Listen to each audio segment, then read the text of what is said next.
Andrew McCART, IFL TV in association with MTK Global.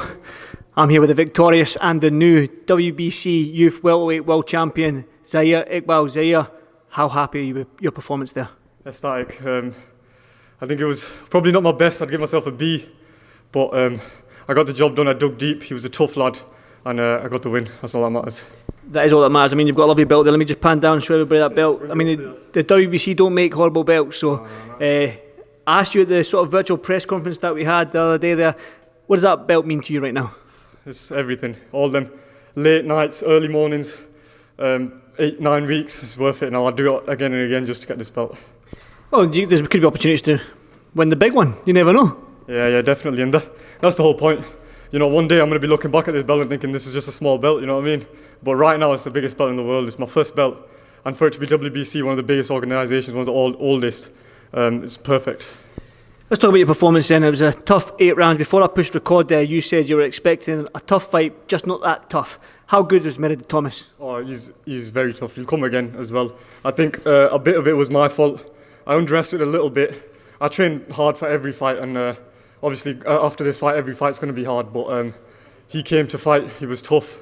I had to change my game plan 2-3 times in there. But it was a tough fight, but I dug deep, and I think in the late rounds, in the championship rounds, I got him. Well, that's the thing. It's always it's the will to win when it comes to the longer rounds and stuff like that. I just want to talk about again when that final bell rang.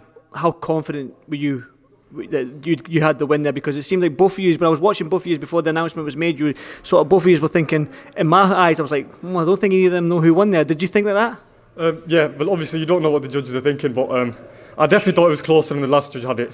I thought it was 1 round. I thought 1 round, maybe 2 rounds to me. I couldn't see him winning the fight. I thought it was Johnny was saying, you know what, you need to win that last round, and I think he started off good, but I finished the last round, outboxed him. He didn't really. I think in the 6th round he landed with 1 clean shot, but I don't think he landed anything big, and my shots were constantly hitting him. You mentioned it there. You said that every fight now after this fight is going to be a big fight. You're in a division domestically that is just stacked with talent. I can name Conor Benn, I can name Chris Jenkinsons, I can name Josh Kelly. I mean, the division right now domestically is stacked. I'm looking at you right now. You're what, 6 foot? 6'2". That's some height for a welterweight. Monster height, definitely. Like, when can we see your name, Sahir Iqbal, in amongst those names? Not too long, I'm telling you. This is the first step. Obviously, it's my first 8 rounder. I'm not stupid. I'm not going to rush into any 12-round fight straight away. I'm 24 years old, you know what I mean? As a lot of the people say, I'm a baby in this game. And it's all about taking the right step. And this fight, I think it was perfect because we're both 24, both young, both hungry. First belt as well. And I just think that, obviously, it's not a rush, but yeah, again, if you put me in with them names now, I think I'll give any of them a hard fight. How was it fighting in front of no crowds? I mean, this fight was meant to be in Bolton, your hometown. You would have had a big, massive support there, I'd imagine.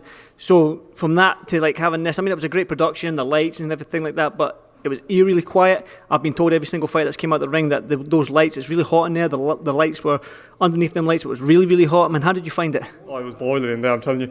I was warming up and I had Johnny icing me every 5-10 minutes, and in there, obviously the sweat, like I said before in the other interview, I wanted to work in there, but the sweat was so much that I just couldn't get my hands off. It was slipping and sliding, and under them lights it was boiling. And like you said, in Bolton, it would have been a great fight in Bolton, but I don't care where we fight, anywhere. I think it was good fighting in there because I could see and hear the shots landing. I knew they were hurting him. Them jabs, I knew they were annoying him. And I could hear him breathing heavier, so I knew when to pick you up a little bit, when to bring it down. And I don't think it made too much of a difference. There's one famous welterweight out of Bolton, Amir Khan. I mean, you've got that sort of jab that Amir's got as well, stuff like that. Did you ever mirror on Amir? And do you think you can go as far as Amir coming out of Bolton? Like Bolton having 2 Asian world champions, is that sort of dream of yours? Well, that's the goal. First step has been taken. You know, I'm youth world champion, and I grew up training in Bury. So as I was there, 10 years old, I could see Amir, you know, training, and it gave me that little push. And obviously, you've got a target in your head. You want to get to that level. No one's doing this to come second best. You know what I mean? You want to get to that top, and that's the plan. World champion is definitely the plan. Do you think you could do what Amir done and become a unified world champion and stuff like that? Oh yeah, definitely. I think that's the plan. Slowly but surely we're going to get there, and inshallah just keep getting these wins, and I think I'm on the right track now. Definitely. Well, one final word for your fans and everybody watching on FL TV. I just want to say thank you for everyone, all the messages they give me. I couldn't get back to all of you, but I appreciate it, and alhamdulillah we did it. I want to thank my family, my dad especially, does everything. He worries more than me about the fights. My dad, my brother, and Johnny as well. he put all the work in. He's travelled, took me up and down sparring, and I just want to say thank you to everyone. Jose, it's the first time I've met you. It's the first time I've saw your fight. Really enjoyed it, and I'm looking forward to seeing you again. Thanks for doing this for TV, and go and enjoy yourself with that belt. Thanks very much, my man. Cheers.